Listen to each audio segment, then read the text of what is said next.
Hello everyone, in this video I will tell you how to delete your iPhone WhatsApp avatar in different ways. So what you're going to do is go to WhatsApp setting area and tap on your avatar if it is present with your profile pic, right? And then on right top corner the pen you have, tap on it and you will see two columns, one of photo and other of avatar, right? So tap on avatar 1 and directly click on delete avatar, right? This is one way. Other way would be go to the settings and tap on avatar option if it is not visible on profile pic, right?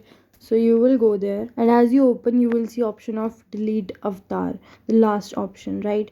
You just have to tap there and it will be done. Other option is go to the chat and in the keyboard area open the avatars you have. Now go to edit section and then this screen will come in your phone. You just have to click on three dots and you will have option of delete avatar, right?